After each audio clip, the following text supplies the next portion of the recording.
What's up, guys? I'm Chad Barnes, and welcome to the channel. Here, it's all about real car talk, from simple fixes to smart driving tips and keeping your ride in top shape. If that sounds good to you, go ahead and give the video a thumbs up. Hit that subscribe button and make sure you watch all the way through. There's a lot of good stuff coming. Let's get to it. Technology, as you know, Hyundai actively used license agreements with Mitsubishi until the beginning of the 21st century, borrowing engines, boxes, and entire models. Here is the H-1 from those times, when Koreans were not shy to borrow from the Japanese. The H-1 is based on the fourth-generation Mitsubishi Delica. And let Koreans say that they have developed the car independently, but any mechanic will tell you that they are strikingly similar. Though at the same time their nodes are not interchangeable head-on. The body of the minibus is load-bearing, but it is based on a powerful spar frame, welded to the bottom. The chassis is a typical truck chassis, with an uncut axle at the rear and independent front suspension on torsions, like in L200 Pajero of those times. All-wheel drive is from them, as are the motors. Early cars had generally Mitsubishi 4D56, diesel 2.5, and 4G64, gasoline 2.4, under the hood. Later they were replaced by Hyundai motors, 2.5D4BH, BF and D4CB diesels, but all of them have Japanese roots. Occasionally there are even 3-liter gasoline versions. Their under the hood is 6G72, again from Mitsubishi. The chassis was available in two variants of wheelbase, 2,810mm and 3,080mm, and among transmissions there was unexpectedly an automatic transmission. Of course, there were available both cargo variants and passenger cars, including with a transformable saloon. In the top kits, the cars even had 3-zone automatic climate control, and here the zones are real, by blocks of seats, with a separate heater and air conditioner in the back, and not as in cars, when the temperature of streams on the left and right is slightly changed. In general, a real Korean luxury. Timeline October 1996. Production of the first generation of the model is started. Engines, only diesel 2.54D56 with an output of 80 horsepower. Manual transmissions. Spring 1997. Appearance of version with gasoline 2.44G64 with an output of 112 horsepower and automatic transmissions. All-wheel drive versions are shown. By the end of the year, a number of markets will have these variants. October 1998. Appearance of a new 103 horsepower D4BH diesel engine with intercooler. October 1999. The Millennium version received a 3.0 195 horsepower LPG-powered engine for the domestic Korean market. October 2001. Appearance of D4CB turbo diesel engine with common rail power system and output of 123-141 HP on rear-wheel drive cars. Spring 2002. New D4CB engine became available for all-wheel drive versions. October 2004. Restyling of the model. The exterior and interior were updated. Technically the changes are small. The younger version of the 2.5 engine was modernized. It received an electronically controlled fuel injector. 2007. The second generation of H-1 was released. Body. Exterior panels externally, the cars often look still not bad, if not to come closer than 20 meters. But the absolute majority of inexpensive copies will have serious bodywork problems, starting with paint bubbles on doors, roof seams, and windshield frame, especially in the lower part, and ending with missing arches and sills. Somewhere starting from the price of 450,000 rubles, as of the beginning of 2021, begin to get not rusty externally cars that do not have obvious signs of recent underpainting brush, rust, and holes. These are usually copies after the restyling of 2004. Pre-restyling is not so taken care of, unless it is a four-wheel drive or a rare variant in special preparation. Single copies of garage storage or simply were in the same hands and without space mileage can please with pristine iron and decent appearance. But even with outwardly decent condition and a price of more than $500,000, be prepared for the fact that on the thresholds of the driver's door and side sliding rust is not covered with anything. The very bottoms of the doors from the inside have rusty sweat. Well, and on the edge of the hood and under the rear door seals there are swells and points of rust. Cars with plastic door and sill covers rust more than those without them. Plastic only slightly masks the beginning of the process, but the dirt accumulated behind it greatly accelerates the formation of holes. Often the mileage of cars is such that even chrome mirror brackets rust. If a beautiful-looking car turns out to be a native paint, it is a miracle and it is H-1 of dreams.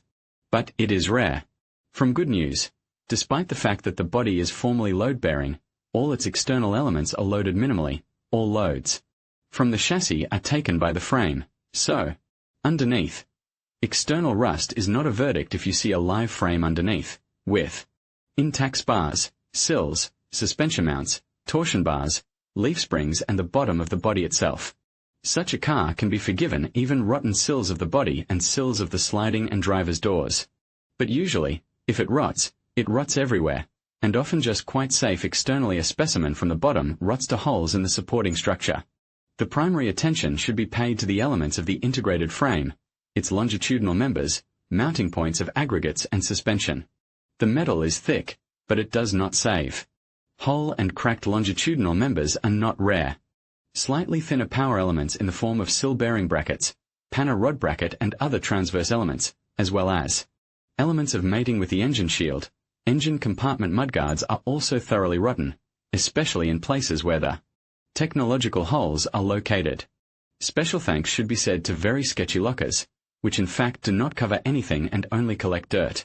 Often secondary power elements can be pierced not even with a screwdriver, but with a finger. The thin metal on the outside and inside of the sills, front panel, and arches can simply disappear, turning into a sieve that barely holds its shape. This is how the piece in the rear part of the arch and the metal of the mudguard along the vertical body panel disappear. The strut between the spar and the body floor also suffers. It's here with a torsion service window and rots around the perimeter. Even the front levers rust. Despite the very thick metal, they can bend due to loss of strength or tear out in the place of installation of the ball bearing. In the step of the driver's door, the bottom and the sill itself disappear. Body floors rot along the longitudinal spar, especially near the rear arch mudguards. Front mudguards and inner arches rarely rot at all, but in the rear part the lack of normal ventilation of the cavity under the noise. Insulation effects, especially on vans, where there is no heater in the rear part of the cabin, but there is always a lot of condensation. In general, Hyundai H-1 should be inspected even more meticulously than 20-year-old Jiggly, because you will not find a fresh body for it at the nearest metal receiving center. And not all elements can be welded in place. Another term should be used here, but you understand. And body elements on the H-1 are not cheap. But, on the other hand, such cars are needed for business, and after rough but good repair the power structure will withstand its 5 to 6 years. If you will not get into an accident, of course. Body equipment in general, you can break absolutely everything, especially with mileage under $1 million and a higher driver. And Hyundai H-1 is an excellent confirmation of it. Broken handles, mirror brackets, locks, bumpers, headlight mounts, wiper drive simply say that the life of the car was not easy, and the owner was greedy. Almost everything is on sale, though not very cheap. But the original parts are quite durable. Cars with private use usually do well. Yes, and Chinese parts are available in the assortment, because the car was produced there until 2018. Detail price of the original price of non-original 2-body front headlight 9122 sat 3659 depot 4224 windshield. 8507 kmk 5948 xyg 9 527 front fender 10 534 Polcar 5450 front bumper 31 799 not available hood 23 263 API 12 251 salon other people. hands, being treated like a tool and huge mileage do the trick. Finding a good and serviceable interior is difficult, but possible. In general, everything is made quite well, though cracks in the dashboard, loose plastic elements of the front panel, gearbox rocker. Pulling away from the floor speak about some miscalculations of designers, or about their lack of understanding of specifics of Russian operation of such cars. In practice, it is trifles, not worth special attention. The main thing is that the sliding door mechanism is strong enough and can be repaired, although the outer handle is relatively fragile. The materials of passenger versions are well selected. The interior holds its 300,000+ even in minibuses and transfers. From unambiguous disadvantages, extremely delicate performance of the climate system with 2 stoves and air conditioners. The air conditioner is often simply switched off, as restoration of all pipes and 2 condensers costs $40,000 even with used spare parts. And the system itself is capricious, which is not surprising considering the use of two TRV valves without balancing. The heater system is restored with the use of metal plastic tubes, clamps and radiators from Gazelles and Jigguli, as well as assorted hoses. The original steel tubes under the bottom already by 10 years of operation usually look unrepresentable, and if the antifreeze was changed rarely, they start to leak. As well as radiators of heaters, especially the rear one. The presence of autonomous heaters in the system only multiplies the number of problems. Unfortunately, the list of problems does not end here. Strong people manage to tear cables of the drive of the climatic flaps, and the absence of filters very strongly contaminates the insides of the block of the front climatic installation. Well, and the resource of fan motors is limited. At mileage 300 plus they were restored at least once, with unpredictable result. Electrics. The simple wiring diagram and very dub truck-style wiring helps owners out a lot. Almost all elements are perfectly repairable and diagnosable. But broken tailgate corrugation, driver's door, lock failures, dashboard failures, and fragile wiring in the engine compartment are typical cases.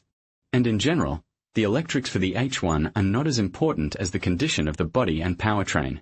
From serious problems, an unfortunate wire from a generator, it breaks just under it, and the very fastening of a generator on diesel motors.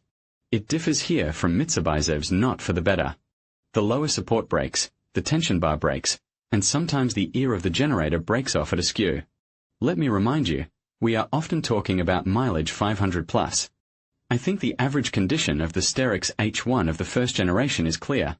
A decent car will be quite difficult to find. Alas, corrosion resistance is far from German, and the style of operation differs from the same transporters in the worst way. At that, say, the car differs unfavorably from Gazelle by the price of components. However, there are still chances to find something alive in the next part. We will consider the running gear, engines, and boxes. In conclusion, the Hyundai Starex, also known as the H1, proves to be a resilient choice for those seeking a reliable vehicle. With its robust body enduring the test of time, it's clear that while the frame may face challenges, the overall structure remains strong. Additionally, the accessibility of its electrical systems allows for straightforward repairs, making it a practical option for DIY enthusiasts. Whether you're using it for family trips or as a workhorse, the Starex offers a blend of durability and ease of maintenance that can keep it on the road for years to come. Thank you for watching, and we hope this insight helps you in your journey with the Hyundai Starex.